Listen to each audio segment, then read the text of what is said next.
Gaspard, je voudrais qu'on commence par ce qu'a dit M. Gabras il y a quelques instants. Il a tout à fait raison. Le Covid, ça a été, c'était pas la transformation, c'est l'accélérateur de la transformation de ce qui se passe dans le cinéma aujourd'hui. Cette transformation, elle est là, elle arrive, elle va continuer. C'est inévitable.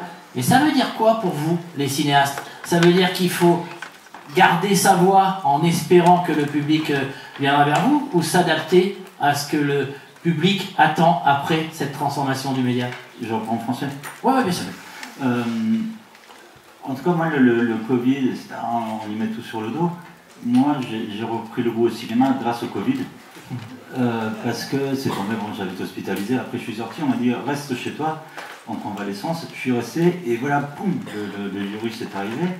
Et j'ai passé 4 mois à regarder 2 films, tous les classiques du cinéma que j'avais ratés pendant toute une vie. J'avais pas vu de film de Mizoguchi, j'avais pas vu Andrei Rublev, j'avais pas vu de film de Kiarostami, etc. Je me suis dit, tiens, je vais me faire 2 classiques par jour, tous ceux dont tout le monde me parlait que je n'avais pas vu, et j'ai repris un goût au cinéma grâce à cette déferlante de peur qui faisait que tu ne pouvais pas sortir dans la rue, que du coup, voilà, je me suis fait une nouvelle jeunesse cinématographique grâce au Blu-ray, au DVD.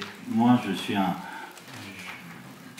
peu tout essayé, mais j'ai une seule drogue qui m'a vraiment touché dans la vie, c'est le cinéma. Et je suis toujours accro à ça, quel que soit le support par lequel on me donne cette drogue, je consommerai.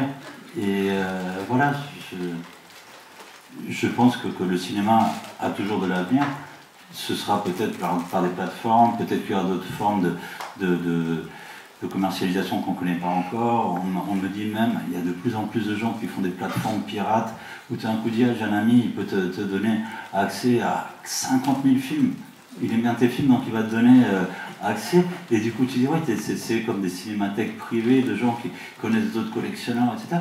Et effectivement, pour se faire une connaissance du cinéma, c'est presque plus facile aujourd'hui, pour n'importe quel jeune étudiant, que tu sois au fin fond du Chili ou en Afrique, que ça ne l'était à l'époque, si tu n'avais pas accès à une cinémathèque, comme la Cinémathèque française ou les salles de cinéma en France. Il y a des choses qui rendent l'accès aux grands classiques du cinéma beaucoup plus facile. Après, effectivement, les films qui n'ont pas été reportés sur des supports secondaires peuvent disparaître. Il y a plein de films qui n'existent qu'en 35 mm ou 16 mm, et c'est très dur aujourd'hui de voir des copies de 16 ou 35.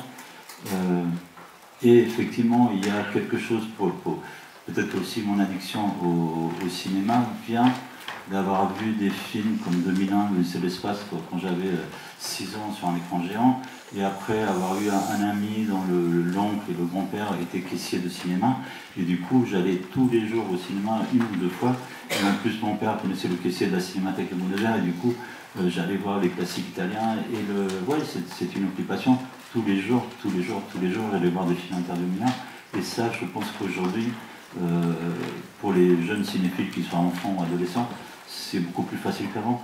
Après, pour les gens qui fabriquent les films, qui les financent et qui les commercialisent et qui doivent récupérer l'argent investi, c'est vrai que les portes sont en train de se réduire, il y a des aides d'État, il y a des plateformes, et les plateformes, surtout parce qu'elles sont américaines, elles viennent avec plein de contraintes morales qui sont assez compliquées.